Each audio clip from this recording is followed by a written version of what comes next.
Shalom jemaat yang terkasih dalam Tuhan. Shalom. Hanya sebagian, belum semua. Shalom jemaat yang terkasih dalam Tuhan. Shalom. Saya percaya kita bertemu di minggu ketiga pada hari ini. Itu semua karena kebaikan Tuhan. Yang percaya kebaikan Tuhan dalam hidup, mari angkat tanganmu. Kita persiapkan hati kita. Mari kita nyanyikan nyanyian glory, glory, haleluya. Hanya dialah yang layak dipuji, disembah. Haleluya.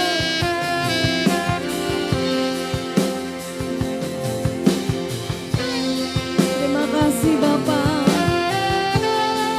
Engkaulah yang maha mulia Tuhan. Haleluya.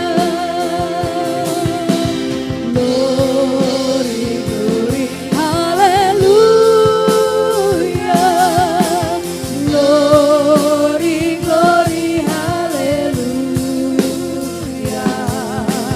Glory, glory, haleluya. Haleluya.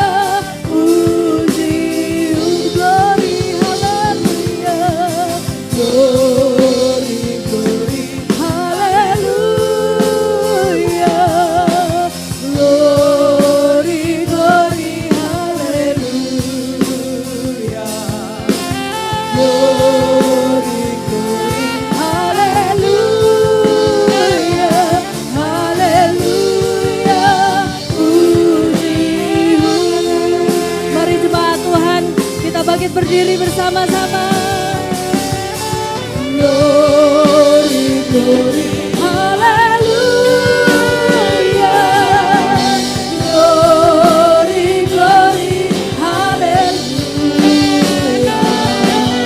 Glory, glory, haleluya. Haleluya. Puji, haleluya. Haleluya. Puji, haleluya. Haleluya.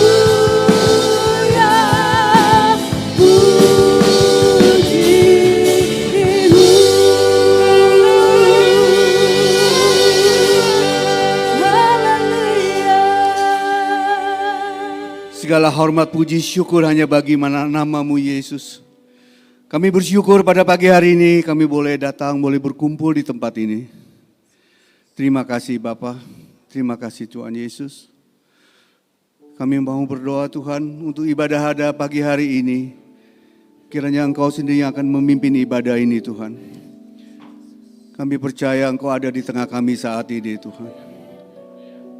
Kalau Engkau ada di tengah kami saat ini Tuhan, kami percaya mujizat Tuhan pasti terjadi Tuhan. Ada dampak yang luar biasa akan terjadi di tempat ini. Khususnya Tuhan telah utus hambanya Bapak Pendeta Bindargo Tuhan untuk menjadi saluran berkat bagi anak-anak Tuhan yang hadir pada pagi hari ini. Biarlah firman yang akan ditaburkan tidak akan kembali dengan sia-sia Tuhan. Firman itu boleh menjadi kekuatan, boleh menjadi teguran, peringatan. Firman itu boleh menjadi rema dalam setiap kehidupan anak-anak Tuhan di tempat ini. Terima kasih Bapa. Ampuni segala kesalahan kami yang kami lakukan sepanjang minggu ini Tuhan. Sehingga kami boleh layak masuk dalam ibadah-Mu yang kudus pada pagi hari ini. Terima kasih Bapa. Kami akan mulai ibadah ini dengan doa yang Tuhan ajarkan kepada kami. Bapa kami yang ada di surga, dikuduskanlah nama-Mu, datanglah kerajaan-Mu.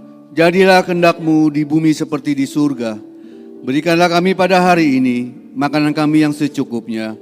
Dan ampunilah kami akan kesalahan kami, seperti kami juga mengampuni orang yang bersalah kepada kami. Dan janganlah membawa kami ke dalam pencobaan, tetapi lepaskanlah kami daripada yang jahat, karena Engkaulah yang punya kerajaan dan kuasa dan kemuliaan sampai selama-lamanya. Semua yang percaya mari sama-sama kita katakan, amin. Silakan duduk saudara. Tetap dalam hadirat Tuhan. Mari kita persiapkan hati, pikiran kita. Semuanya berfokus pada Tuhan. Kami bersyukur ya Tuhan buat hari ini.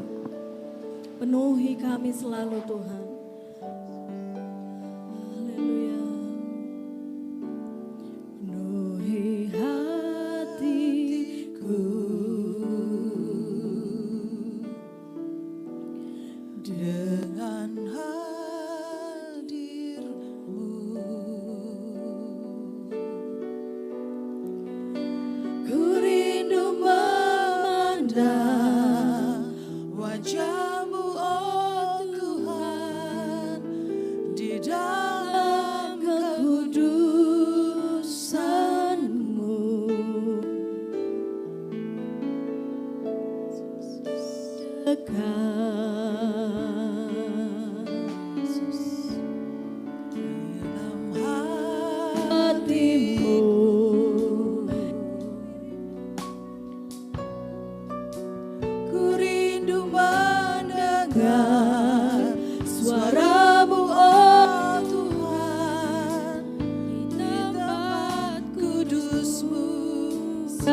bersyukur dan ku bersyukur menyembahmu penuhi dengan kasih-Mu. Diam di hadirat-Mu, penuhi hatiku, penuhi hatiku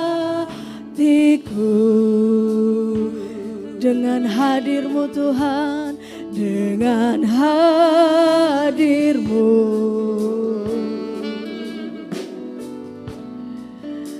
Ku rindu memandang wajah-Mu, oh Tuhan, di dalam kekudusan-Mu.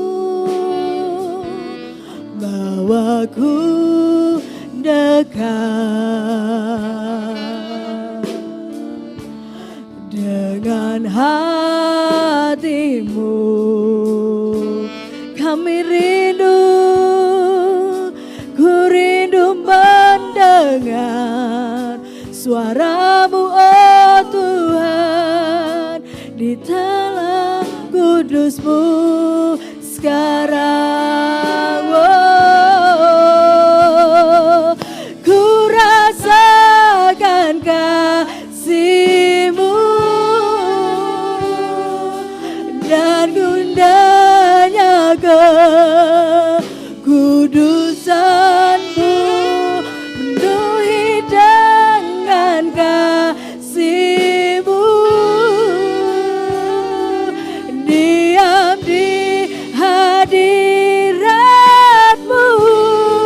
Kau mengangkat,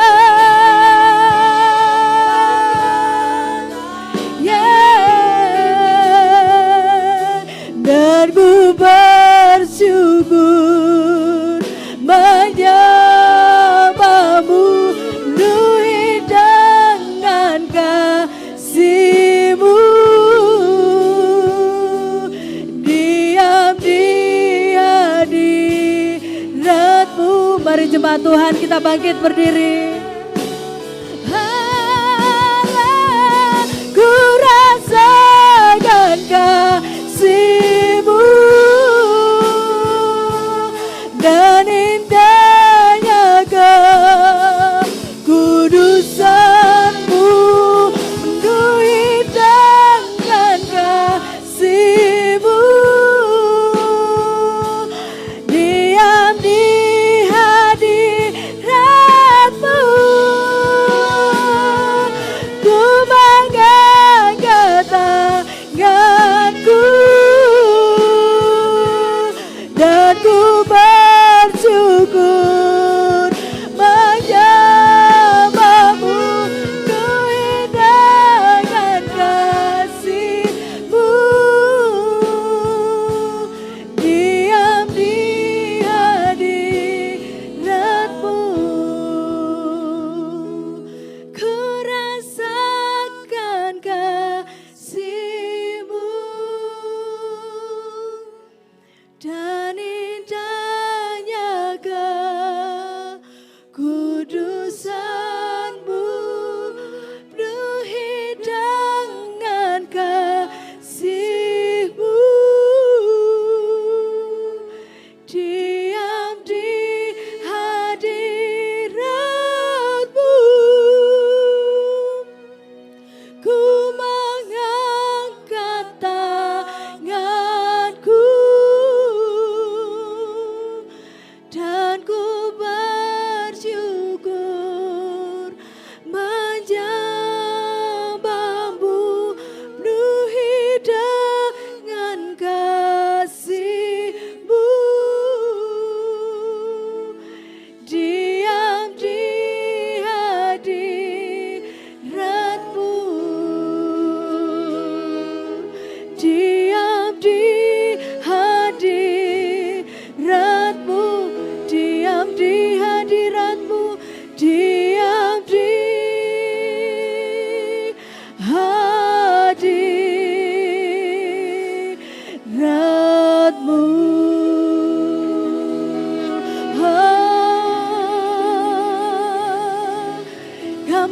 merasakan kebaikan-Mu, kami rasakan kebaikan-Mu. Terima kasih Tuhan.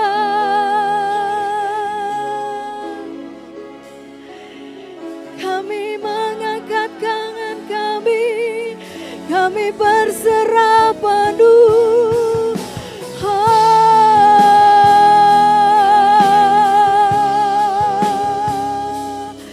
Sebab di dalam hadirat-Mu ada pemulihan.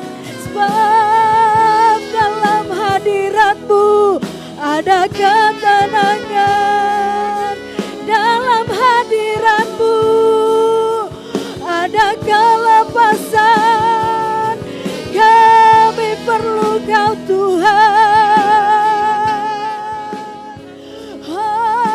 Terima kasih Bapa buat kebaikan-Mu.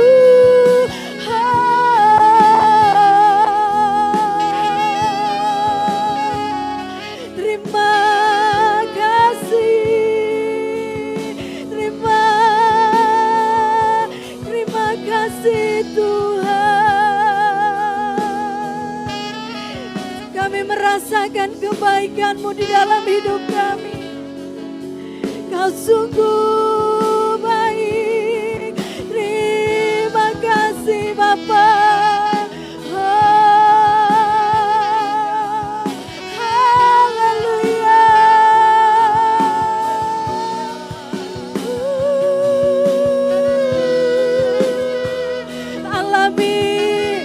Alami kebaikan Tuhan. Alami pemulihan Tuhan. Alami, rasakan kebaikan-Nya. Terima kasih Bapa.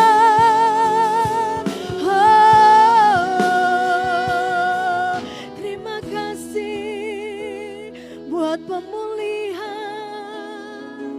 Terima kasih buat kesembuhan yang kami terima Tuhan. Haleluya. Sungguh mulianya Engkau Tuhan. Sungguh mulianya Engkau Tuhan. Oh mulianya, sungguh mulianya hadirat-Mu. Hadirat-Mu, kami bait-Mu. Kami bait-Mu memuja-Mu Tuhan. Memuja-Mu, diberkati Engkau Tuhan. Diberkati Kau Tuhan dengan pujian kami dalam dagapan hadirat-Mu.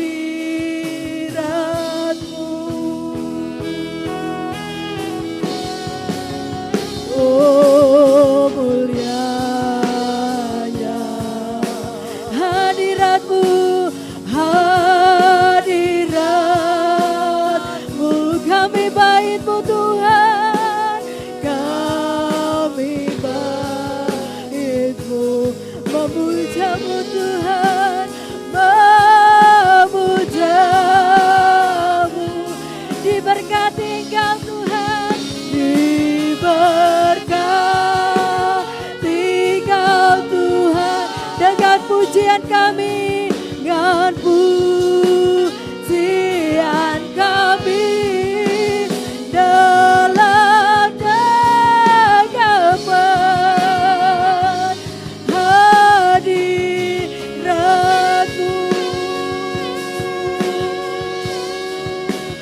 Memenuhi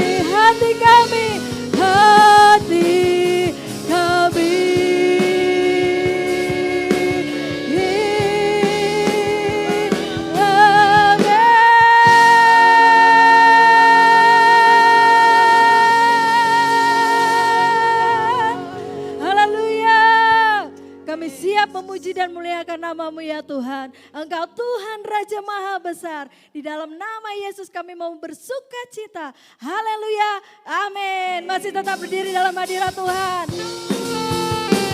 Haleluya.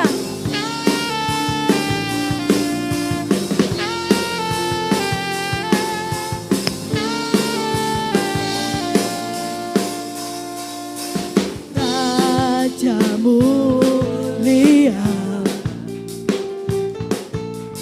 Allah pemenang, bagi yang mulia, berkuasa selamanya.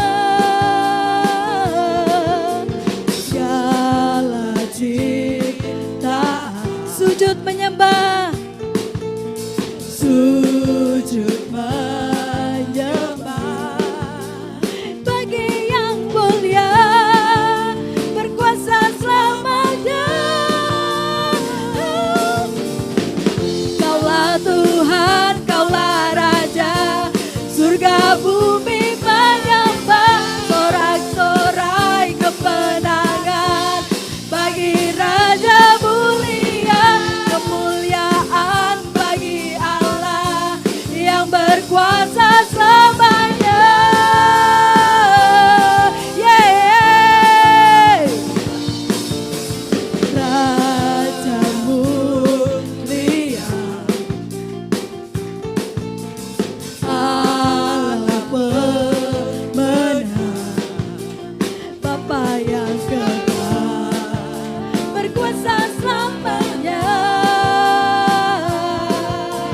Segala ciptaan sujud menyembah, sujud menyembah, bagi yang mulia, berkuasa selamanya.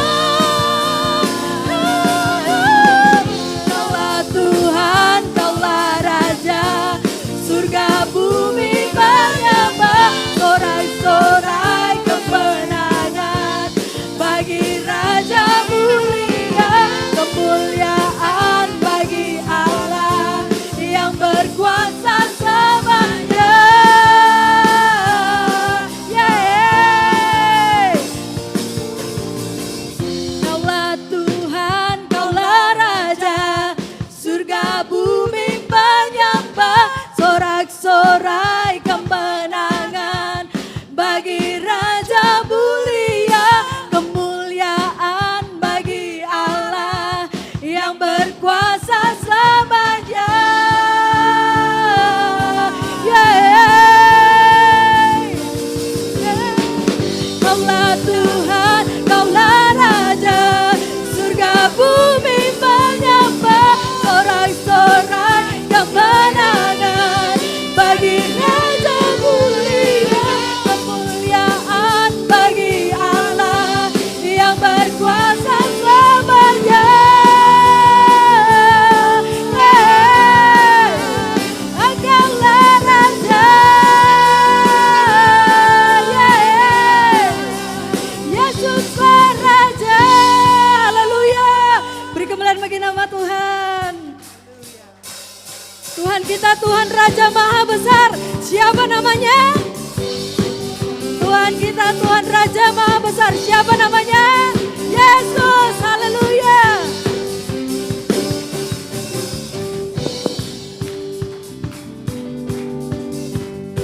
Haleluya. Tuhan Raja Maha Besar. Yeay. Haleluya. Mari datang menyembah Dia. Mari kita bersuka cita, Tuhan Raja Maha Besar. Mari datang menyembah Dia.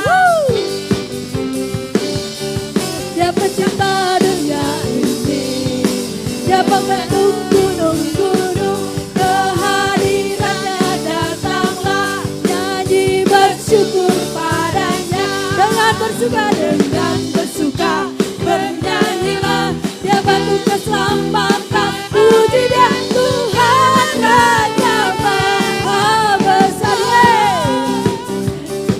Yeah.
Saya lihat semua bersuka cita karena kita tahu siapa yang kita puji adalah Tuhan kita. Amin.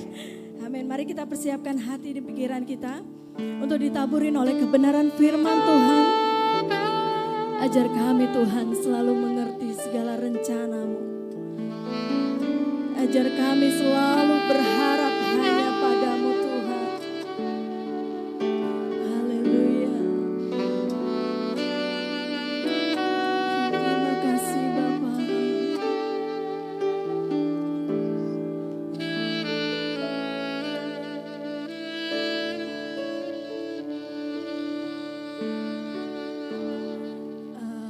Ajarku mengerti segala rencana-Mu.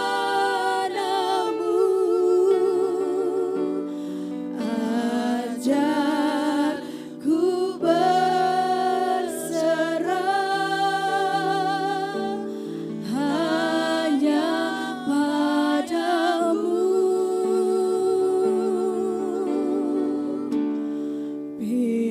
Pimpinlah jalanku dalam terang firman-Mu. Ajarku berharap hanya padamu. Ajarku mengerti segala rencana-Mu Tuhan. Ajarku mengerti segala rencana-Mu. Ajarku berserah hanya padamu.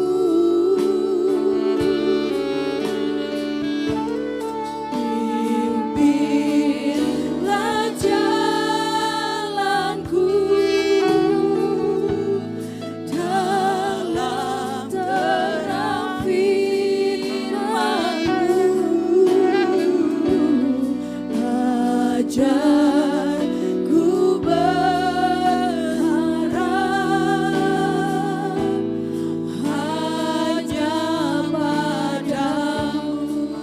Bapakku, Engkau ajar segala perbuatan-Mu. Aku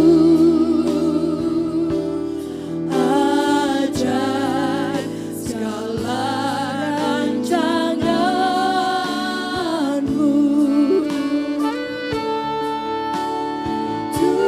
Tuhanku, heran perbuatan-Mu.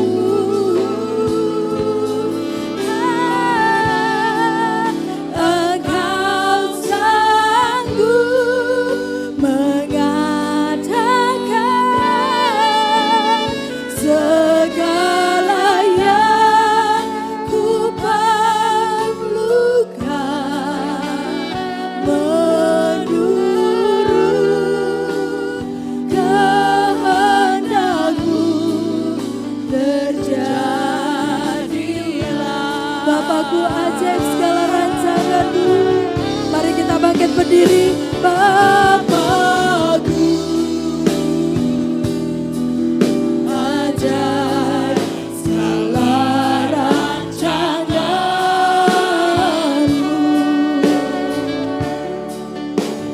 Tuhanku, heran perbuatan-Mu.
Haleluya, haleluya, haleluya, haleluya, haleluya. Syukur Tuhan, haleluya. Terpujilah namamu. Memberkati terus ibadah ini. Kami percaya tuntunan Roh Kudus akan mewarnai dan kami rasakan di dalam sepanjang ibadah ini. Semua yang hadir hari ini dikendalikan oleh Roh Kudus dan kami fokus untuk meninggikan dan memuliakan Yesus di tengah ibadah ini. Berkaryalah, bekerjalah. Sebentar firman-Mu diperdengarkan. Dan sebelum kami mendoakan untuk kebenaran firman-Mu, semua penata layanan, tim, semua yang sudah melayani hari ini diberkati oleh Tuhan. Dan kami akan terus melatih diri kami, memberi yang terbaik lagi ke depannya untuk kebesaran dan kemuliaan bagi nama-Mu. Terima kasih Tuhan, firman-Mu akan diperdengarkan. Urapi hamba-Mu, dan biarlah seturut dengan kehendak-Mu dengan benar, dengan bahasa yang bisa dimengerti, runut semua, bisa menjadi saluran berkat bagi seluruh sidang jemaat-Mu. Hamba-Mu pertama-tama menikmati lawatan dari Tuhan, dan kami semua juga menikmati lawatan dari Tuhan. Berkaryalah, bekerjalah, datanglah kerajaan-Mu di tengah kami semua. Terpujilah nama-Mu Tuhan. Roh dari Roh Kudus yang memberikan pengertian bagi kami semua, kami turun memenuhi dan melimpahi kami semua. Terpujilah nama-Mu Tuhan. Berfirmanlah Tuhan, kami siap mendengar. Di dalam nama Yesus kami belajar kebenaran firman-Mu pada siang hari ini. Haleluya. Mari kita yang diberkati Tuhan sama-sama mengatakan amin, amin. Puji Tuhan. Silakan duduk kembali. Shalom. Selamat hari Minggu, selamat beribadah di dalam nama Tuhan Yesus Kristus. Terima kasih Bapak Gembala, Ibu Gembala yang sudah memberi kesempatan untuk saya boleh menyampaikan kebenaran firman Tuhan pada hari ini. Kiranya firman-Nya nanti akan memberikan solusi dan mendorong kita untuk lebih percaya bahwa Tuhan kita adalah Tuhan yang dahsyat dan sangat bertanggung jawab atas hidup kita semua. Mari kita akan belajar kebenaran firman Tuhan bersama-sama. Kita akan membuka Alkitab kita di dalam kitab Kejadian. Kitab Kejadian pasal 26. Ya, mari kita akan belajar bersama-sama dengan topik pendamai dan kita akan belajar dari kehidupan Ishak. Ya, temanya dulu ya. Jangan dikeluar. Ya, temanya dulu. Mari kita akan membaca bersama-sama Kejadian pasal 26. Kejadian pasal 26, topik kita tentang pendamai dan kita belajar dari kehidupan Ishak, anak Ibrahim, anak Abraham ya. Mari saya akan baca satu bagian ayat ini sampai ayat 6, nanti kita akan belajar satu perikop ini, satu pasal ini untuk kita nanti bisa aplikasikan dalam kehidupan kita semua. Ya, kita sudah, kalau saya boleh berani mengatakan kita sudah melewati masa pandemi dan kita sedang memasuki namanya masa endemi. Endemi itu artinya bahwa mau ada virus atau tidak ada virus COVID-19, saudara akan hidup berdampingan. Ya, jadi virus COVID-19 itu akan menjadi bagian dari kita. Ya, maksudnya saudara pergi kemana, ya itu nanti sama kayak penyakit-penyakit yang lainnya, flu dan segala macam yang akan mengikuti dan sekali tempo. Jadi mengena pada diri kita. Jadi nggak usah terlalu parno kita kalau pemerintah sudah mengusulkan supaya kita di tempat umum bisa lepas masker dan kalau kita belum yakin jangan terlalu parno karena sebenarnya yang terlalu membunuh kehidupan kita itu karena terlalu takut ya. Jadi media itu memang sangat mempengaruhi. Sekali lagi saya mau mengatakan kepada saudara, ini bagian dari saya juga ketika saya disuruh menyampaikan kebenaran firman Tuhan. Iman percaya itu memang harus, iman percaya yang tangguh itu harus mutlak kita miliki. Karena apa? Karena kita tidak bisa meredam yang namanya teknologi. Teknologi itu arusnya begitu deras dan setiap saat akan kita bisa melihat dan itu bersinggungan dengan kita. Jadi kalau kita tidak punya iman yang kuat, ya begitu, sangat khawatir dan segala macam. Itu artinya bukan berarti kita sembrono hidup kita gitu. Jadi saya selalu mengatakan di era sekarang ini saya tetap mengatakan jangan kita buat kerohanian itu sesuatu yang sifatnya emergensi. Kalau kita lagi mendesak, kalau kita lagi penting baru kita ingat sama Tuhan, jangan. Karena dasar iman yang kuat itu merasakan kuat kuasa Tuhan yang nyata jelas dalam hidup kita dan kita rasakan, itu yang membuat kita bisa mengalahkan dunia ini. Ya, karena ketika kita menghadapi serangan dari teknologi, jadi kita nggak seperti saudara kita Muslim yang mengatakan ini haram, ini halal, ini nggak boleh, ini nggak boleh. Semua boleh, apa saja yang ada di muka bumi ini. Tapi kalau kita punya iman yang kuat, kita bisa menyaringnya. Ya, dan kita bisa memilah-milah. Itu tugasnya dari anak-anak Tuhan. Makanya Tuhan bilang, "Hendaklah engkau cerdik seperti ular dan tulus seperti merpati." Jadi saudara jangan melihat dunia ini hitam putih, nggak boleh ini, nggak boleh, kapan majunya? Sementara orang sudah pergi negara lain ke planet, kita terus ngurusi hal-hal gontok-gontokan, hal-hal yang nggak prinsip, ya. Jadi saudara bukan menjadi bagian dari itu, ya.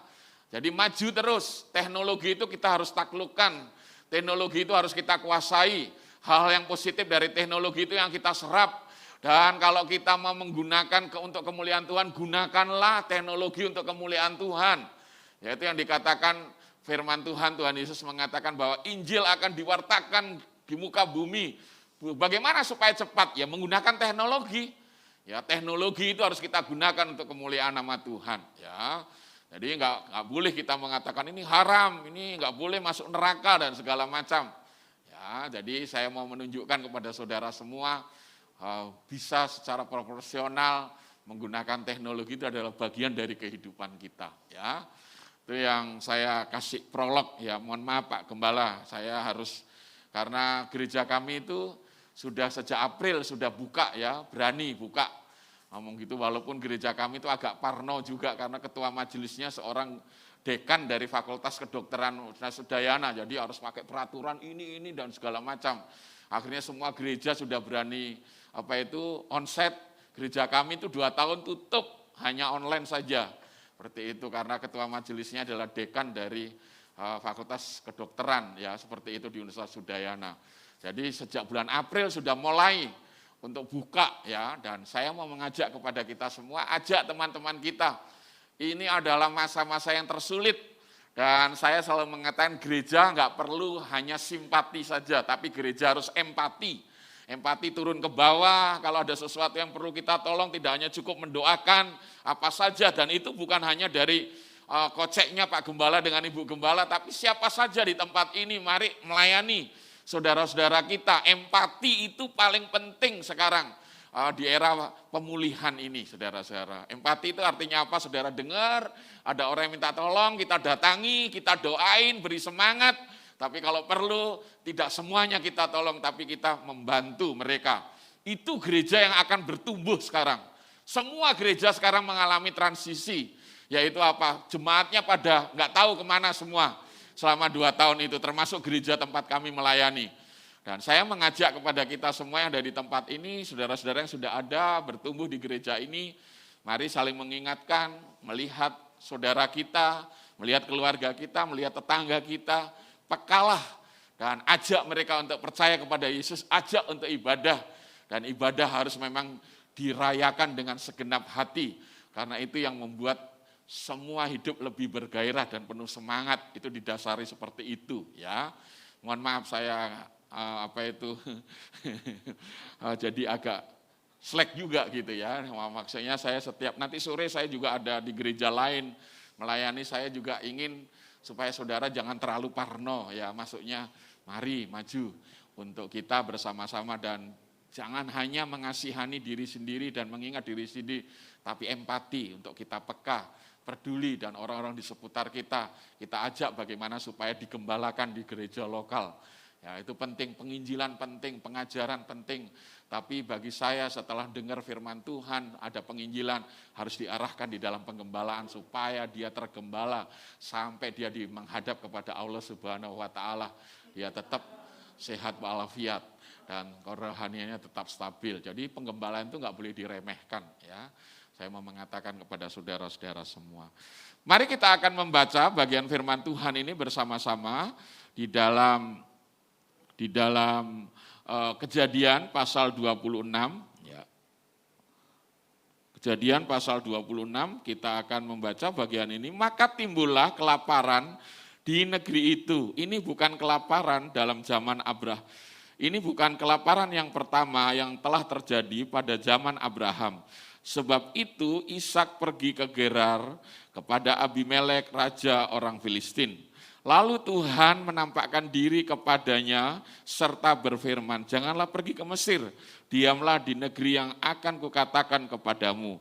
Tinggallah di negeri itu sebagai orang asing, maka aku akan menyertai engkau dan memberkati engkau, sebab kepadamulah dan kepada keturunanmu akan kuberikan seluruh negeri ini, dan aku akan menepati sumpah yang telah kuikrarkan kepada Abraham ayahmu. Aku akan membuat banyak keturunanmu seperti bintang di langit. Aku akan memberikan kepada keturunanmu seluruh negeri ini, dan oleh keturunanmu semua bangsa di bumi akan mendapat berkat. Karena Abraham telah mendengarkan firman-Ku dan memelihara kewajibannya kepadaku, yaitu segala perintah, ketetapan, dan hukum-Ku. Jadi tinggallah Ishak di Gerar. Ya, satu pelajaran yang bagus yang kita mau pelajari bersama-sama. Ini kalau kita terapkan ini sangat relevan bagi kehidupan kita, cerita Ishak ini. Kalau Ishak itu hidup tahun 1900 sebelum Masehi, maka firman Tuhan yang terjadi dalam diri Ishak itu relevansinya bagi kita 3.900 tahun yang lalu cerita ini. Tapi kalau diaplikasikan dengan suasana pasca pandemi ini sangat relevan bagi kita semua. Jadi saudara-saudara, pokok permasalahannya dari Ishak bin Ibrahim, si pendamai ini, ya silahkan mulai dari pokok permasalahan. Dalam Kejadian 26 ayat 1, Ishak dan keluarganya mengalami masa kelaparan.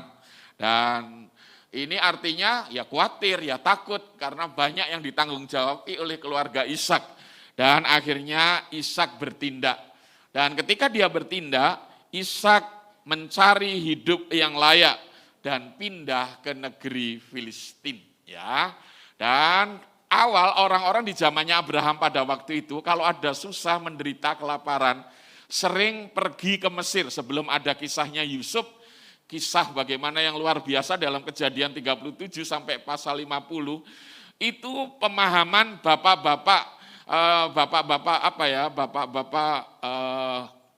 tokoh-tokoh yang terkenal bapak rohaninya dari orang-orang Yahudi, ya. Jadi orang Yahudi itu kalau Bapak Ibu pergi ke Israel, orang Israel itu kalau khotbah di sinagoge itu hanya dua yang sering diceritain, yaitu Abraham dengan Daud. Ya, itu aja yang diceritain, Abraham dengan Daud. Dia merasa satu bangsa dari keturunan itu yang dia bangga-banggakan. Dan Abraham, mulai dari kisahnya Abraham itu orang kalau mau ingin jalan pintas, ingin hidup senang, dan dia kalau berbisnis bahasa sekarang ingin supaya sukses dan berhasil, maka pergi ke Mesir. Dalam pemahaman pada waktu itu seperti itu. Dan Ishak pun demikian. Ketika bapaknya sudah wafat dan dia menjadi seorang asing, jadi seorang pendatang, dan ketika dia tinggal di daerah Kanaan itu, dia mengalami kelaparan. Dan ketika mengalami satu pokok permasalahan kelaparan karena menanggung jawabi dari keluarganya yang besar, dari sapi, kambing, domba, dan membutuhkan rumput dan air yang luas, maka Ishak berdoa kepada Tuhan, memohon kepada Tuhan. Dan ini satu hal yang bagus bagi kita ketika ada tantangan dan segala macam. Yang paling mendasar, saudara bertanya kepada Tuhan, saya mau pindah enggak? Saya mau memulai satu pekerjaan yang baru enggak? Kalau saudara digembalakan di tempat ini setelah saudara punya planning, saudara punya duit, saudara Tuhan sudah buka jalan, saudara jangan lupa supaya gembala dilibatkan untuk mendoakan aktivitas dan semua kegiatan usaha dan apa yang saudara akan mulai. Karena saudara digembalakan di gereja lokal. Karena itu yang melibatkan namanya melibatkan Tuhan dalam perencanaan kita. Itu yang dianggap kita lebih holy, kita lebih rendah hati orang-orang yang seperti itu. Karena apa? Melibatkan segala sesuatu mulainya dengan saudara-saudara seiman, apalagi tinggal di dalam penggembalaan. Nah saudara, Ishak juga demikian. Walaupun pada waktu itu Mesir dianggap menjanjikan, tapi Tuhan bersabda melalui malaikatnya. Dan ketika Ishak dengan keluarganya pergi ke tanah Filistin, ya, maka tindakannya itu dibenarkan oleh Tuhan. Dan tinggallah dia di daerah di kerajaan Filistin itu. di kota yang namanya kota Gerar, ya. Dan di kota Gerar itu ketika dia sudah menjadi pendatang di situ, ada uang muka, ada uang jaminan yang benar-benar harus diberikan sebagai seorang pendatang. Maka kalau kita membaca di dalam Kejadian 26 ayat 2 sampai 5, tindakan Ishak itu dibenarkan oleh Tuhan. Dan Tuhan tetap menggenapi janjinya bahwa apa yang terjadi di dalam diri Abraham akan tetap dirasakan, dinikmati oleh anaknya Ishak. Ya, saya tetap mau mengatakan kepada saudara semua yang dari tempat ini, ketika saudara mungkin jungkir balik ekonominya, saudara mungkin di ujung tanduk pernikahannya, dan saudara mungkin dipulihkan, dimenangkan di gereja lokal ini, maka saudara-saudara ingat, hiduplah di dalam pengembalaan, belajarlah melayani, memberi hidup yang terbaik kepada Tuhan. Karena apa? Apa yang saat ini kita kerjakan itu bersangkut paut dengan keturunan kita di kemudian hari. Saudara-saudara, nanti kalau saudara membaca sampai Kejadian pasal 50, generasi keempat dari mulai Abraham, apa saja yang dikerjakan Yusuf, apa saja yang dikerjakan oleh Yakub, apa saja yang dikerjakan oleh Ishak, selalu kata-katanya, aku tetap memberkati dan membela engkau. Karena apa? Karena bapakmu Abraham. Itu bicara Allah kepada Ishak. Tapi ketika Yakub berkali-kali ditelikung, dibohongi oleh tulangnya yang namanya si Laban, berkali-kali bisnisnya sampai 10 kali, jodohnya ingin mendapatkan Rahel tapi dapat Lea, dia harus kerja 14 tahun. Tapi ketika dia berkali-kali ditipu oleh tulangnya yang namanya Laban, kalau orang Batak bilang si Laban, maka saudara-saudara akan tahu di situ, ketika dia berdoa dalam penglihatan, malaikat Tuhan mengatakan, Yakub, sekalikan kamu ditelikung orang yang paling dekat membohongi kamu, walaupun kamu harus berjuang menuai hal-hal yang lebih besar, karena memang dulu awalnya kamu tidak menyelesaikan masalahnya di kampung. Tapi Tuhan bilang apa? Aku tetap memberkati kamu. Karena apa? Karena bapakmu Ishak. Karena apa? Karena kakekmu Abraham. Itu artinya apa? Saudara, ini memang ini ya, sekarang itu di era teknologi yang mengglobal ini, orang itu dengan gampangnya kayak lepas baju gitu kalau kotor bajunya. Ya itu apa, nggak seneng, nggak cocok dengan telinganya, pindah gereja. Nggak apa ya, orang Jawa bilang nggak jenek gitu. Dia nggak bisa diam, oh saya ini diproses di gereja ini, saya ini dulu dipulihkan di gereja ini, ketika saya sudah mulai diangkat oleh Tuhan, setelah saya diberkati, nikah saya sudah dipulihkan, ekonomi saya dipulihkan, ya sampai sukses pun ya saudara harus digembalakan di gereja lokal. Ya, ini hal yang saya tekankan kepada kita semua. Saya nggak ada ngomong sama Pak Gembala, cuman kalau saya diundang oleh gereja itu pemahaman saya ingin ngasih kepada domba-dombanya konferensi pemahamannya. Tugas seorang gembala itu paling susah.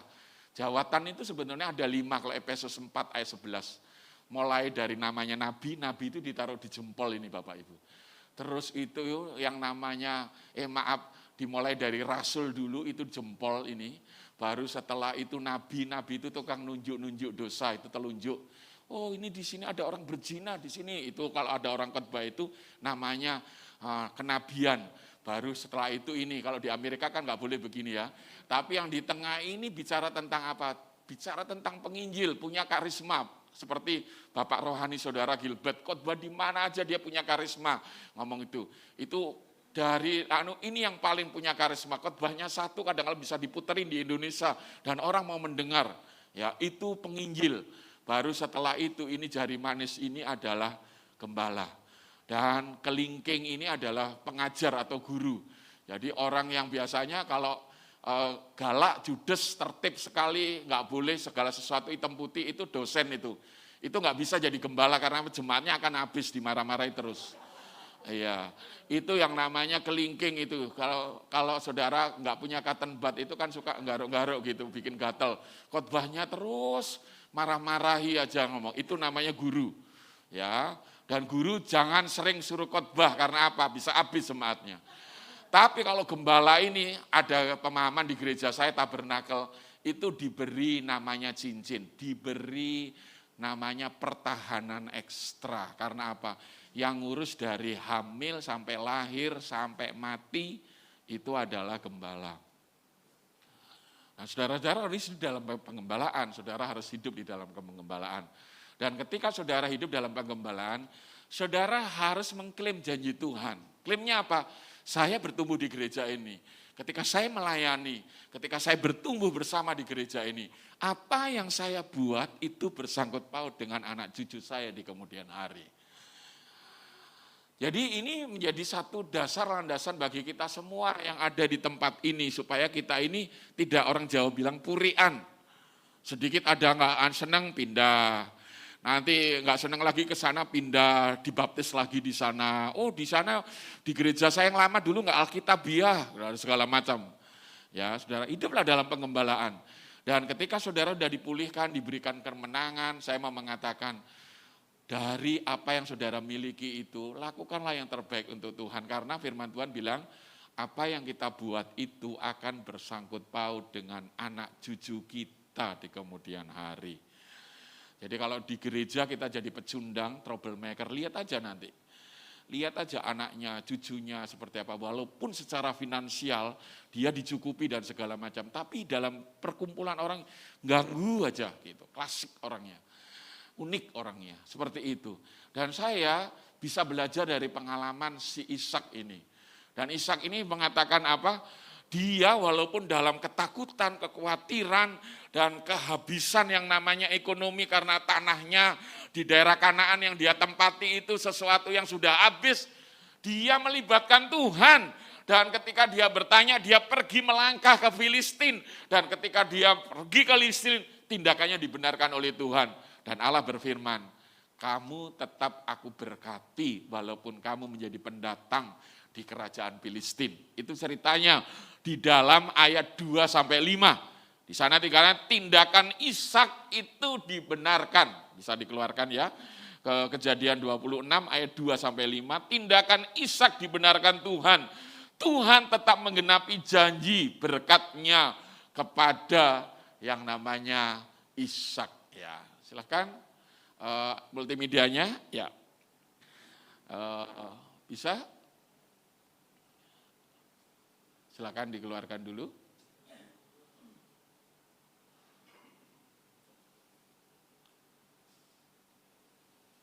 Ya, tidak usah ayatnya, langsung aja, tidak usah ayatnya. Ya, kita akan mulai bagian ini, ya, yang berikutnya.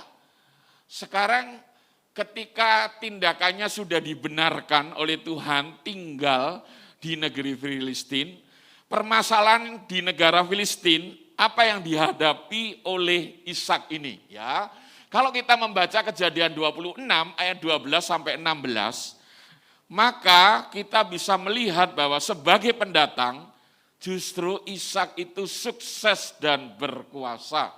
Sehingga penduduk Filistin cemburu karena kesuksesannya, ya.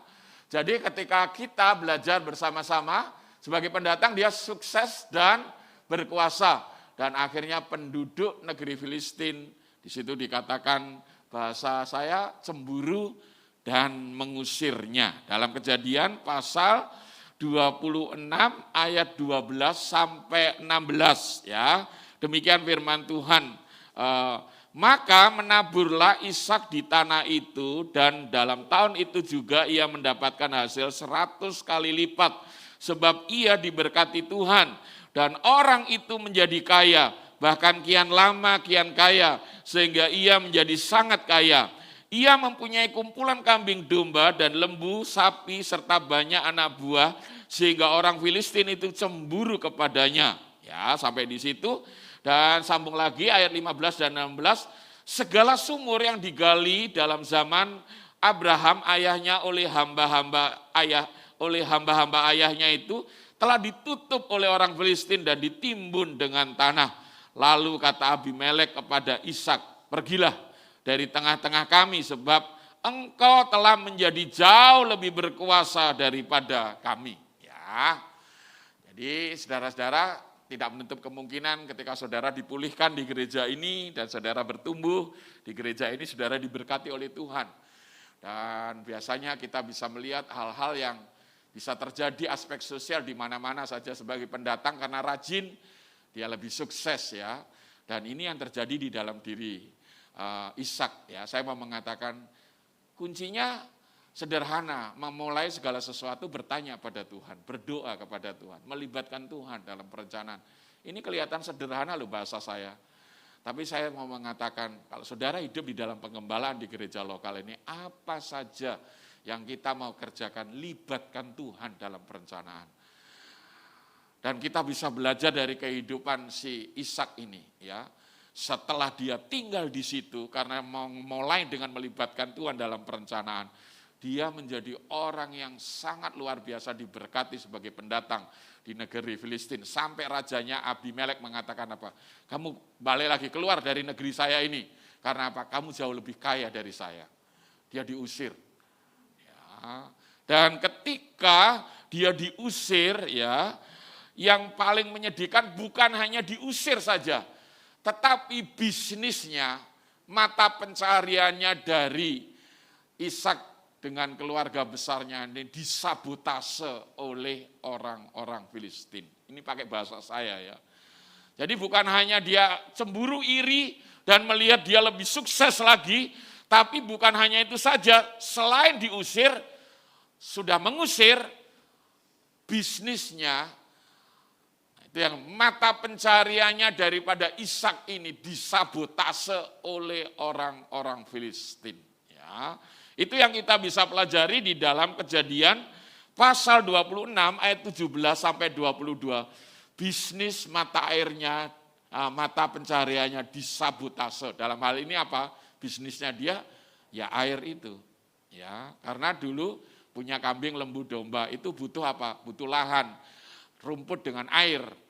Ya, karena makin hari makin kaya raya, karena kambing, lembu, dombanya makin banyak, dan dia makin berkuasa, dan akhirnya mereka mengusirnya.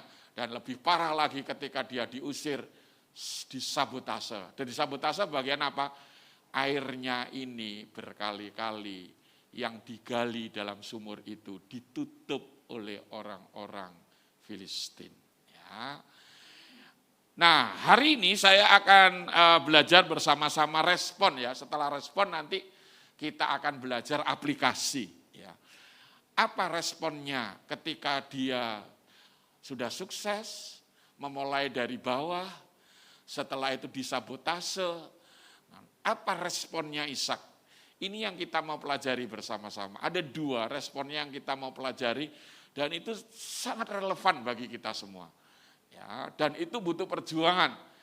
Dari dua hal itu, satu itu butuh perjuangan, termasuk saya juga. Responnya dari Ishak itu yang kita mau pelajari bersama-sama. Ketika bisnisnya mata pencaharian disabotase, yaitu air, dan di kota Gerar itu sampai 3 kali dia berpindah-pindah tempat karena sumurnya itu dirampas oleh orang-orang penduduk asli di tempat itu. Respon dari keluarga Ishak yang kita bisa pelajari dari kehidupan Ishak itu, dia berdamai. Dia punya, apa ya, kalau saya bilang, sikap menanggapi responnya dengan benar, yaitu berdamai. Mengapa saya mengatakan bahwa itu satu pergumulan? Saya juga bergumul kalau hal-hal yang seperti ini. Tapi salah satu rahasia suksesnya diberkati Ishak itu yang pertama, ketika dia dikotori bisnisnya. Dalam bahasa saya, ditelikung dia, dimatikan dia bisnisnya waktu itu. Selain diusir, ini milik saya dan seterusnya. Respon yang pertama, itu dalam bahasa saya, sikapnya Ishak itu tetap mau ngajak damai. Dia berdamai. Ya, saya akan tunjukkan, ada 3 di situ yang satu-satu yang bahwa si siapa ini, Ishak ini berdamai. Yang pertama, berdamainya itu dia dengan cara mengalah. Cara ngalahnya yaitu apa? Ketika ditutup bisnisnya itu, dia mau pindah. Dalam bahasa saya, sikap tindakan dari Yusuf yang benar-benar dalam dirinya mau berdamai itu, ketika dia dikotori dan disabotase, yang pertama itu dia mau mengalah. Cara mengalah ditunjukkan tindakannya seperti apa. Dia mau berpindah-pindah. Ya. Terus yang berikutnya berdamai dengan sikap sabar dan tekun. Karena apa? Karena waktu menggali sumur itu belum ada skop sampai sekarang. Pada zaman itu. Pakai tangan. Galinya seperti itu. Hambanya disuruh gali. Dan ketika sudah gali, airnya muncul, tiba-tiba orang Filistin datang. Ini punyaan kakek saya ini. Kalau orang Batak bilang, ini punyaan opung saya ini. Pergi-pergi, kamu pendatang. Kamu membuat kamu itu pendatang lebih sukses. Pergi-pergi. Gitu. Kasihan. Jadi bukti yang berikut tekun dan sabar. Mengapa saya sang pertama mengalah itu dengan cara berpindah-pindah. Tekun dan sabar karena apa? Menggali sumurnya itu dengan tanah. Dan berdamai yang berikutnya yang paling ini saya juga satu pergumulan bagi saya ketika saya khotbah, yaitu dia berdamai dengan cara tenang. Ya, sumur itu diberi nama satu-satu. Dari setiap problem yang dihadapi itu dinamai, dia tenang dia hadapinya. Yang pertama itu ketika dia sudah menggali sumur, mungkin ada 2 minggu bersama-sama dengan anak buahnya ketika airnya muncul. Datang orang Filistin dan mengatakan, ini sumurnya saya. Dengan senyum mungkin Ishak ini mewariskan orang Jawa ya, nerimo, sabar gitu ya. Dan langsung bilang, ya dah ambil, tak kasih kenang-kenangan. Diberi nama yang pertama, Esek sumurnya itu. Esek itu artinya apa di situ? Artinya saya mendapat air dan berselisih. Ngomong gitu, tinggal lagi, gali lagi. Makanya saya bilang, dia itu pendamai dan dia dengan tenang. Dia punya selera humor yang tinggi juga, yaitu apa? Dia ketika disabotase dan tiba-tiba orang ujuk-ujuk datang, ini milik saya. Dia pakai anekdot, pakai selera humor yang tinggi dengan mengatakan, buat kenang-kenangan, tak beri nama Esek. Saya dapat air ini, saya berselisih dan saya ngalah. Pindah lagi, bikin sumur yang kedua. Datang lagi orang Filistin. Dan saya mau mengatakan dia tetap tenang. Dan dia mulai mengatakan, kamu ambil lagi, silahkan. Dan sumurnya diberi nama Sitna. Sitna itu artinya permusuhan. Kamu mengadakan permusuhan, saya enggak mau. Saya tetap berdamai. Dan dia rela pergi meninggalkan. Bapak Ibu, pernah Bapak Ibu berbisnis, melakukan apa saja, pernah sampai ditelikung orang dan segala macam, dan saudara, ini pergumulan saya juga loh. Saya ini orang Jawa, tapi karena saya 13 tahun pernah jadi gembala di Medan, gaya saya gaya orang Medan gitu. Kalau mau ribut, ayolah ribut, ngomong gitu. Ya, makanya saya nggak mau jadi gembala, pasti habis jemaatnya. Karena apa? Setelah itu diantem, ya tak antem. Kalau nggak kalah, ya menang aku. Gitu. Kalau nggak maju, ya mundur. Ya, itu filosofinya orang Batak seperti itu. Kalau orang Jawa kan nggak kan ke Tenggara, Barat Laut. Diinjak kakinya pun masih bilang, Mas kakinya naik, katanya bilang gitu. Saking sabarnya kan, ngomong gitu. Tapi orang Jawa jangan kalah sama filosofi. Kalau orang Jawa ngalah, nerimo, biar lambat asal. Saudara akan kalah dengan suku yang lain. Habis kita. Ya, jadi ada filosofi yang kadang-kala mengapa kita hidup bersinggungan, bermasyarakat. Dan ada nilai-nilai plus dari suku-suku yang lain yang harus kita pelajari sama-sama. Antropologi budayanya seperti itu. Kasihan Ishak ini. Dan akhirnya Ishak ini yang ketiga. Dan dia menggali sumur lagi dengan tangannya, ngomong gitu. Tiba-tiba sudah seminggu atau 2 minggu airnya berbual-bual. Dan ketika berbual-bual, gini giliran si Ishak dengan agak sedikit gini kalau dalam bahasa saya, kalau saya belajar sejarah itu begitu. Ishak dengan sedikit begini ngomongkan, ayo datang gitu. Ngomong ayo tak kasih lagi gitu. Dan waktu yang ketiga sumur itu sudah berbual-bual. Nggak ada orang Filistin datang. Langsung sumur itu diberi nama Rehobot, artinya apa? Hari ini Tuhan memberi kelonggaran. Hari ini Tuhan memberi kebebasan. Hari ini saya bisa besar di tempat ini dan beranak cucu. Dan itu namanya sumurnya Rehobot. Dan saya mau mengatakan, yang kita tiru responnya ketika dia ditelikung, diperlakukan tidak adil. rahasia sukses kita di era pandemi ini, kita dari banyak janji firman Tuhan. Alkitab menjelaskan, salah satu yang kita teladani dari diri si Sapa Ishak ini, tetap dia dalam koridor mau berdamai dengan tenang, dia sabar dengan tekun, dan dia walaupun harus berpindah-pindah, di situ dikatakan dia mau mengalah.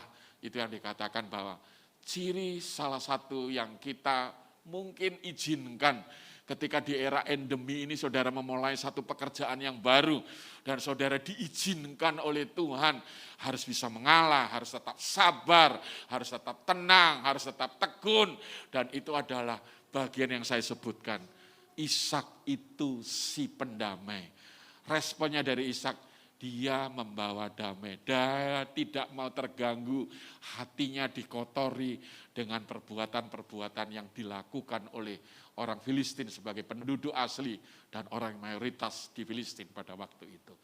Itu salah satu jawaban firman Tuhan untuk kita bisa belajar dari kehidupan Ishak yang pertama. Yang kedua yang hebat dari Ishak, ketika dia diperlakukan tidak adil, respon keluarga Ishak itu yang paling bagus, yaitu apa? Dia tetap mengutamakan Tuhan. Itu hebatnya. Kalau Bapak Ibu membaca di dalam ayat 25, di dalam ayat 25 firman Tuhan mengatakan seperti ini. Sesudah itu Ishak mendirikan mezbah di situ dan memanggil nama Tuhan. Ia memasang kemahnya di situ, lalu hamba-hambanya menggali sumur di situ. Bapak Ibu, yang paling hebat, itu juga satu pelajaran bagi saya. Ketika saudara tertekan, ada masalah yang mungkin terhempas, mungkin kita tidak bisa menangani, mungkin kita sudah mengalami jalan buntu, tapi hebatnya dari Ishak yang disabotase seperti itu, selain dia membawa damai, hatinya tidak mau dicemari dengan perbuatan orang-orang, dan dia merespon dengan benar dan hidup seperti yang diajarkan oleh bapaknya Abraham. Maka yang kedua, dia dalam kondisi seperti itu, tetap dia serawung, orang Jawa bilang, dia tetap mendekatkan diri kepada Tuhan, dia tetap mengutamakan Tuhan, segala keluh kesahnya, segala penderitaannya. Saudara lihat, Ishak itu orang tipe flegmatis kalau belajar temperamen. Orang flegmatis itu yaitu apa? Orang kalau sudah terjepit, kepepet baru diketok, baru kerja. Itu orang flegmatis, pokoknya nggak punya inisiatif. Makanya nikahnya sampai umur 40, digolek lagi sama ibunya. Itu Ishak. Ya. Dan saya bisa membayangkan ketika dia di perantauan, punya istri yang namanya Ribkah itu, yang sebenarnya notabene adalah keponakannya dia sendiri, paribannya itu, kalau orang Batak bilang. Dan mereka benar-benar sedang masih susah karena ditinggal oleh bapaknya Abraham. Dan ketika dia menderita, diperlakukan tidak adil, hebatnya dia, larinya itu kepada Tuhan. Dia mendirikan mezbah dan mengucap, Tuhan terima kasih, walaupun aku sampai 3 kali gali sumur dan diperlakukan, diusir, dan seperti ini. Aku tetap utamakan Tuhan, dan dia mendirikan mezbah, memberikan persembahan, dan mengucap syukur, memuji dan menyembah Tuhan. Itu hebatnya dari Ishak. Seringkali kita memiliki banyak fasilitas, banyak kemudahan karena teknologi ini. Kadangkala kita pikirannya pendek, orang Jawa bilang cupet kita. Ada sedikit aja masalah potong kompas kita. Langsung ngambek sama Tuhan, bertanya-tanya, berkata-kata, berapologi, membela diri, dan mengatakan saya begini dan segala macam. Bapak Ibu, Ishak ini memberi gambaran, dia tidak sempurna. Dia sebenarnya tipe flegmatis, orang yang minder, orang yang butuh orang di seputarnya mendorong dia kehidupan, itulah Ishak. Tapi hebatnya Ishak, ketika diperlakukan gitu, selain dia tidak mengotori diri dan berdamai dengan orang-orang di Filistin, yang kedua, dia tetap mengutamakan Tuhan. Saya ngerti, saya ketika belajar ini, kayak apa nangisnya dia itu, pasti itu lepaskan itu semua bebannya, karena mereka baru ditinggal, apalagi ditinggal oleh ibunya Sarah dengan orang yang dekat itu, nanti salah satu anaknya yang namanya Yakub juga akhirnya nanti dekat dengan Ribkah. Karena apa? Karena memang keluarga ini memang dilandasi, memang berangkat itu dari kepribadian yang enggak utuh mereka semua. Ya, kasihan saya. Dan hebatnya, dia begitu memuji dan menyembah Tuhan dan mengatakan, dia membuat mezbah kalau zaman sekarang. Apapun yang terjadi, sampai saya seperti ini, sampai gali sumur 3 kali dan saya beri nama Rehobot. Saya tetap mencintai Tuhan. Dan saya memberi hidup saya yang terbaik untuk Tuhan. Itu memuji dan menyembah Tuhan dan memberikan korbannya yang terbaik. Kalau sekarang itu memuji dan menyembah dan memberikan apa yang dia miliki, hartanya, kekayaan, kepintarannya yang dia miliki untuk Tuhan semuanya. Dengan rasa syukur memuji menyembah Tuhan yang dikatakan membuat mezbah dan menyembelih dan dia bersyukur kepada Tuhan. Itu yang dalam bahasa saya, dalam kondisi seperti itu, dia tetap utamakan Tuhan. Karena responnya yang positif itu ada 4 berkatnya yang kita mau aplikasikan kalau saudara benar-benar ingin menikmati berkat dari Tuhan. Ini bukan bim salah bim, saya mau menyenangkan telinga saudara, tetapi ketika saya cerita tentang Ishak, ketika kita bicara mengenai pemulihan, ketika kita mau bayar harga, tahu rahasia suksesnya dari Ishak. Karena Ishak bayar harga, seperti itu 2 hal itu. Berkatnya ada 4. Itu yang kita mau pelajari. Yang pertama, Tuhan menghibur, menguatkan imannya bahwa Ishak tetap diberkati oleh Tuhan. Tuhan menghibur dan Ishak tetap diberkati oleh Tuhan. Ayat 24, dia dihibur oleh Tuhan. Malaikat Tuhan mengatakan apa di dalam ayat 24 ya, kalau saudara membaca bersama-sama di sana ayat 20. Lalu pada malam itu Tuhan menampakkan diri kepadanya serta berfirman, Akulah Allah ayahmu Abraham, janganlah takut sebab aku menyertai engkau dan akan memberkati engkau dan membuat banyak keturunanmu karena Abraham hambaku itu. Luar biasa Bapak Ibu. Ketika dia berespon dengan benar, Allah berfirman, Ishak, aku tetap memberkati engkau. Aku menghibur engkau. Dan aku melihat bapakmu yang begitu luar biasa. Tetap berkatnya dari bapakmu Abraham itu menjadi milikmu juga. Bukan hanya sampai kepada anakmu juga nanti. Luar biasa ya janji Tuhan. Saudara-saudara, seringkali Tuhan berbicara melalui Roh Kudus. Tidak hanya dalam KKR yang besar, tapi dalam keputusasaan kita. Ketika kita mengalami jalan buntu, ketika kita mengalami kesepian, ketika orang yang seharusnya memperhatikan kita, enggak memperhatikan kita. Dengan angin yang sepoi-sepoi, di kamar yang sepi, Allah kadang-kala bisa berfirman dan menguatkan dan menghibur kita. Dan benar-benar Ishak itu ketika dalam tekanan seperti yang mengutamakan Tuhan, Allah berfirman, Ishak, aku tetap memberkati engkau. Aku tetap melindungi engkau. Luar biasa Tuhan. Itu berkat yang pertama.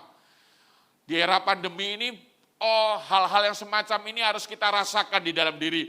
Pengalaman bagaimana berjumpa dengan Tuhan melalui Roh Kudus-Nya, hadirat-Nya. Harus kita rasakan dalam persekutuan yang erat dengan Tuhan. Ada kelegaan, ada kemenangan, ada kekuatan ketika kita punya kehidupan persekutuan yang erat. Pengalaman ini harus kita miliki mutlak dalam kepercayaan kita, orang yang percaya kepada Yesus. Ini berkat yang pertama. Berkat yang kedua yang saya mau tunjukkan Bapak Ibu. Tuhan membuat orang yang sabotase bisnis Ishak mengajak berdamai. Luar biasa saudara-saudara. Dan dia langsung datang pagi-pagi dan mengatakan ngomong gitu.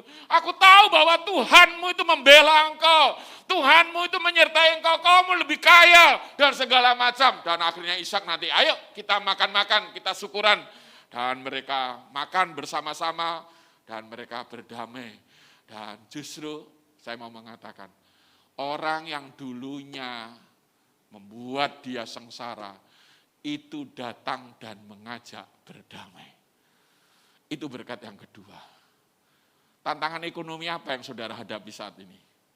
Saudara punya utang, jatuh tempo dan segala macam. Saudara bisnis mungkin didukuni, dijadikan miskin mungkin. Lawang orang jualan gado-gado itu loh.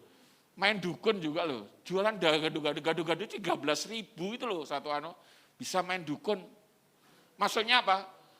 Sama-sama jualan gado-gado ngomong gitu. Sudah langganan gitu. Karena apa?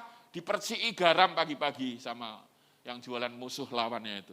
Setiap orang langganan itu katanya, kok nggak jualan ya langganannya ya? Padahal udah di depannya. Jualan 13.000 lah didukuni. Apalagi saudara-saudara punya bisnis apa sekarang? Saya tahu pariwisata sedang morat-marit karena pandemi ini. Saudara mungkin sedang mengalami tantangan, jangan potong kompas. Tetap di dalam hadirat Tuhan, tetap mencintai Tuhan, tetap utamakan Tuhan. Dan yang paling hebat yaitu apa? Orang yang dulunya mematikan sabotase keekonominya dari dia mengatakan, aku berdamai sama kamu. Karena aku tahu Tuhanmu hebat. Amin Bapak Ibu. Saya mau mengajak kita semua, saya bukan orang GBI loh ya, tapi saya diundang menjadi bagian dari keluarga saudara. Kita adalah keluarga. Saya mengingatkan bagian firman Tuhan. Jangan potong kompas. Jangan mudah putus asa. Dekat terus kepada Tuhan. Tuhan punya banyak cara untuk menolong umatnya. Dan salah satu yang membuat geleng-geleng yaitu apa? Orang yang menyakiti, melukai, yang membuat dia hancur dan segala macam. Mengajak berdamai. Dan yang ketiga yang paling hebat, itu ada kesaksian lebih mendalam. Tuhan memakai mulut orang yang memusuhi Ishak berkata, Tuhan Ishak itu dahsyat. Itu ayat 28 dan 29. Saya tunjukkan sekali lagi ya. Betulnya diulang lagi ayatnya itu mulai ayat 26 ya. Dan kalau Bapak Ibu membaca ayat 28 dan 29, di sana dikatakan firman Tuhan, jawab mereka, kami telah melihat sendiri bahwa Tuhan menyertai engkau. Sebab itu kami berkata, baiklah kita mengadakan sumpah setia antara kami dan engkau. Dan baiklah kami mengikat perjanjian dengan engkau. Bahwa engkau tidak akan berbuat jahat kepada kami. Seperti kami tidak mengganggu engkau.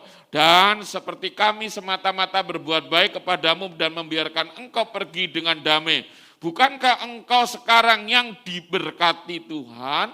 Ya, selain dikatakan Tuhan yang memberkati, Tuhannya Ishak itu adalah Tuhan yang menyertai dia. Luar biasa. Tuhan yang menyertai dan Tuhan yang memberkati. Yang ngomong siapa? Bukan saudara seiman. Musuhnya daripada Ishak itu. Tapi mulutnya mengatakan, Tuhanmu adalah Tuhan yang memberkati. Tuhanmu adalah Tuhan yang menyertai. Makanya kamu sampai seperti ini. Bukan hanya ngajak damai, tapi mulutnya bersaksi dan mengatakan, Tuhannya Ishak itu adalah Tuhan yang dahsyat. Buah dari bayar harga, berdamai, dan mau mengutamakan Tuhan. Kita juga berbicara misi, menjangkau jiwa, dan mengatakan bahwa Tuhannya adalah kesaksian yang luar biasa. Dan yang terakhir, itu nanti ada sumur yang keempat namanya, sumur Seba. Dan yang keempat itu Seba dalam bahasa saya, Tuhan menjadikan keluarga Ishak semakin kaya raya dan menjadi berkat. Ayat 32 dan 33, gali sumur lagi. Dan ketika gali sumur yang keempat itu, dia sudah tidak ada lagi yang melawan. Dan sumur itu dinamai Seba. Dan itu sekarang menjadi kota Barseba. Kota di mana pusat anggur terbesar di dunia, yang manis, yang enak, yang ada di Israel. Dan itu buah tetesan air mata dan pergumulan yang namanya ngalah dari kehidupan yang namanya Ishak ini.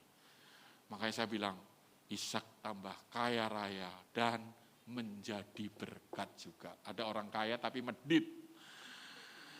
Ya, tapi kalau saudara benar-benar ya, jadi kalau saudara berteman dengan saya di Facebook, nama saya Bindargo gitu, kalau saudara ketemu Bindargo, hari-harinya makan kan gitu. Tahu Bapak Ibu, orang kalau makan terus nggak ke belakang, rutin, jadi penyakit kan? Sama. Kalau saudara sudah bergumul di tempat ini, sudah dipulihkan dan saudara kaya, jangan digenggam kekayaan kita itu. Orang Jawa bilang jangan digenggam. Tapi dengan tangan terbuka kita, ini Tuhan saya sudah diberkati, doa saya sudah dijawab, sekarang saya sudah jadi orang sukses. Apa yang Tuhan mau, Tuhan nyatakan supaya menjadi berkat bagi orang lain. Maka berkatnya akan terus berkesinambungan. Itu rahasianya untuk kita sukses. Tapi kalau kita bikin mampet sendiri, ya itu penyakit. Itu yang di gereja jadi ngeroweng, tukang kritik, semuanya jadi salah, dikit-dikit apa saja. Karena apa? Karena penyakitan. Tapi kalau kita sudah punya terima berkat dan kita salurkan terus, Kita sehat sama seperti saya makan terus. Walaupun ada sedikit penyakit, tapi karena kita rutin ke belakang dan seterusnya, kita olahraga dan seterusnya, makan terus, ya sehat. Sama rahasianya ya. Kadang-kala di satu gereja lokal itu waktu susah, waktu banyak utangi, waktu menderita, waktu nikahnya morat-marit, ada di gereja lokal. Tapi yang sombong ya itu apa? Setelah dijawab semua, saya sudah selesai di gereja ini, saya bertumbuh di gereja yang lain. Wah, mau tak ketok orang kayak gitu itu. Ngomong gitu. Dan saya mau mengajak ketika kita waktu senang, waktu susah, waktu pencobaan, sampai kita sukses, sampai kita merasakan bahwa kita diberkati anak cucu kita dan kita menjadi berkat. Hiduplah dalam gereja lokal, di mana kita tahu awal kita nangis di mana. Dan itu yang membuat Tuhan itu memberkati, makin bertambah-tambah seperti yang dilakukan ya Allah kepada Ishak. Ya, itu yang menjadi berkat bagi kita pada pagi hari ini, berkatnya luar biasa. Ketika berespon dengan benar, berkatnya 4. Luar biasa yang kita bisa pelajari dari. Saya tidak tahu apa yang menjadi kekhawatiran saudara ketika saudara datang hari ini ke gereja ini dan kebetulan ketemu dengan saya dan saya menyampaikan firman. Ini tidak kebetulan. Tapi mari saudara berespon dengan benar. Tuhan kita adalah Tuhan yang dahsyat. Doa kita nanti melalui pujian, jangan sampai kita kehilangan Tuhan kita Yesus Kristus. Ku tak dapat hidup tanpa yang namanya Yesus Kristus. Bapa, jangan tinggalkan aku. Dan ini menjadi doa kita. Karena Tuhan kita adalah Tuhan yang sangat bertanggung jawab atas hidup kita. Amin Bapak Ibu semua. Mari kita berdoa, kita datang kepada Tuhan. Haleluya. Tuhan memberkati kita semua. Itu pujian yang sudah dipersiapkan, saya sudah minta dan mari kita akan datang kepada Tuhan. Ku hidup karena anugerah-Mu dan kita berdoa datang. Mari kita berdiri bersama-sama.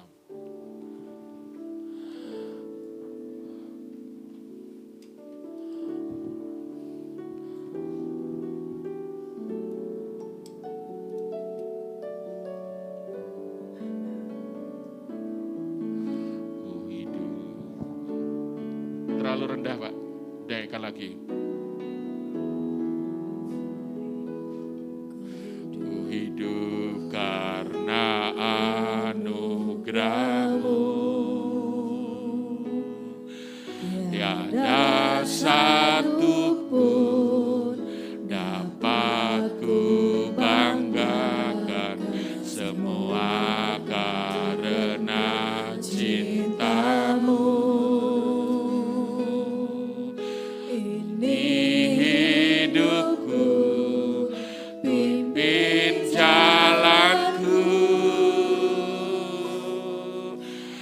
Yesus pegang erat tanganku, ku tak dapat hidup di luar kasih-Mu.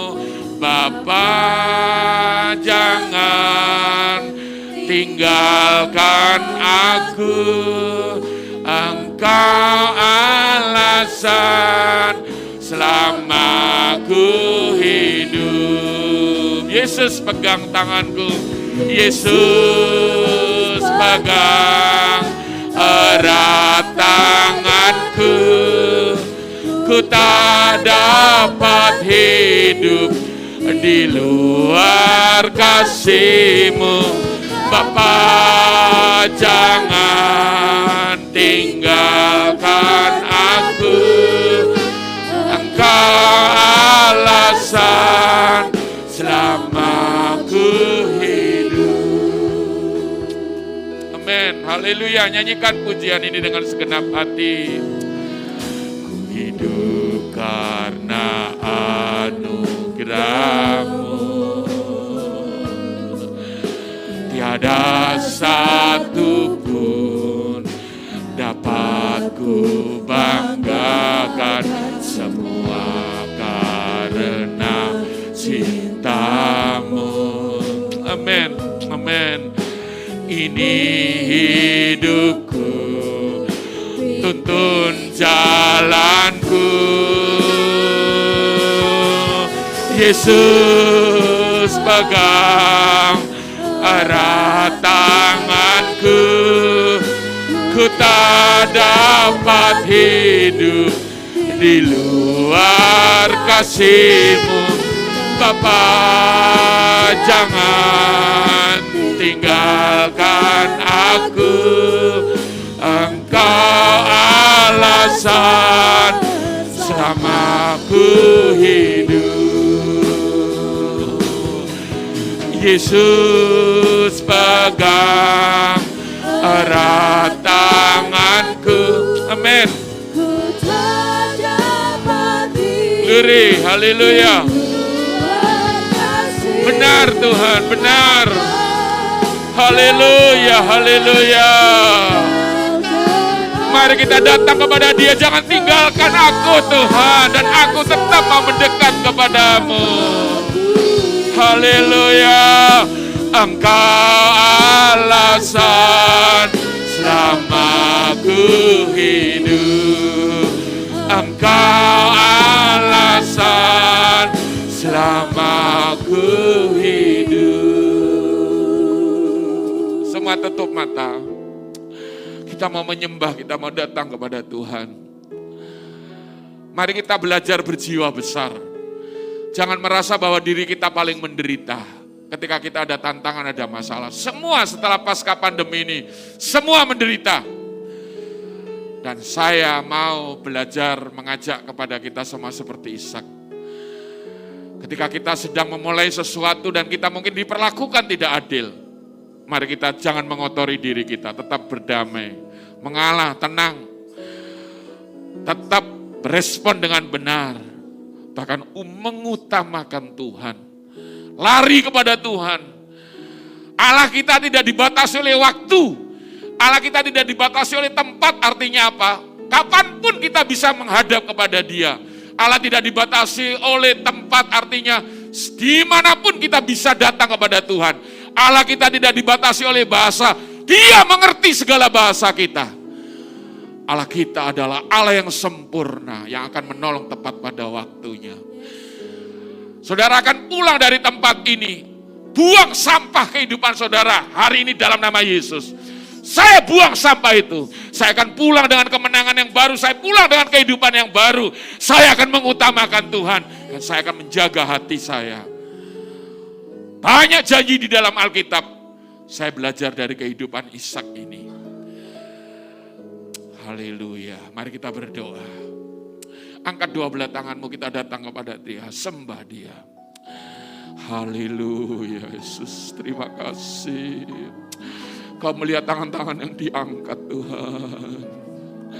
Kau melihat hati-hati yang terbuka Tuhan. Kau melihat keluhan-keluhan hati kami. Amin. Kau melihat beban berat kami Tuhan.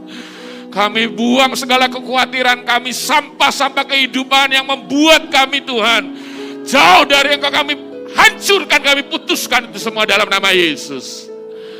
Haleluya, haleluya. Kau melihat tangan-tangan yang diangkat Tuhan.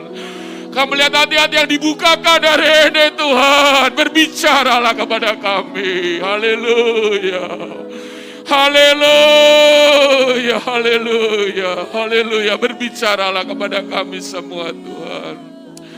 Kami tidak akan tinggalkan Engkau Tuhan. Kami bersyukur hari ini ada di tempat ini Tuhan. Engkau sedang berkarya, sedang mengoreksi kehidupan kami selangkah lebih baik lagi. Untuk kami bertumbuh di dalam Engkau, berjiwa besar dan melakukan hal yang terbaik. Amin, amin. Berdoalah. Biarlah Roh Kudus berbicara kepada kita semua. Haleluya Yesus. Amin, amin. Haleluya, haleluya Yesus. Terima kasih Tuhan. Terima kasih. Yesus, pegang erat tanganku, ku tak dapat hidup di luar kasih-Mu. Bapa, jangan tinggalkan aku. Amin. Engkau alasan selama ku hidup. Yesus, pegang Kami mohon Ibu Gembala akan berdoa, Ibu Yanti akan berdoa. Ibu Yanti hidup di luar kasih. Bapa, jangan tinggalkan aku. Engkau alasan selamaku hidup. Engkau alasan selamaku hidup. Engkau alasan selamaku hidup.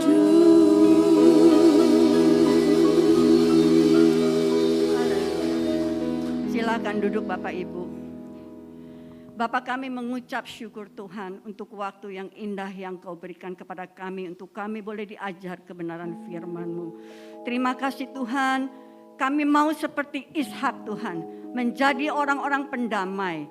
Kami mau sabar Tuhan ketika kami ditindas. Dan kami mau terus berharap kepadamu. Ketika kami sabar, Tuhan akan bertindak dan kami akan lebih daripada pemenang. Musuh-musuh kami akan berkata, Tuhan yang kami sembah adalah Tuhan yang heran, Tuhan yang hebat, Tuhan yang maha kuasa, Tuhan yang akan membela kami. Terima kasih Bapa, berkati hamba-Mu Tuhan kemanapun dia memberitakan firman Tuhan. Banyak orang diberkati Tuhan. Lindungi dia, keluarganya, dan pakai hamba-Mu lebih heran lagi. Untuk jemaat-Mu di tempat ini Tuhan, biarlah firman ini boleh jatuh di tanah yang subur. Kami bukan hanya pendengar, tetapi kami menjadi pelaku-pelaku firman-Mu. Dan kami akan lihat kuasa Tuhan bekerja. Kuasa Tuhan akan memerdekakan kami dari sakit hati kami, dari kemarahan kami. Segala sampah yang ada di hati kami sudah diangkat dalam nama Yesus. Dan kami bebas Tuhan. Terima kasih Bapa, terima kasih Yesus, terima kasih Roh Kudus. Haleluya, amin. Mari saudara kita bangkit berdiri, kita akan mengakhiri ibadah kita.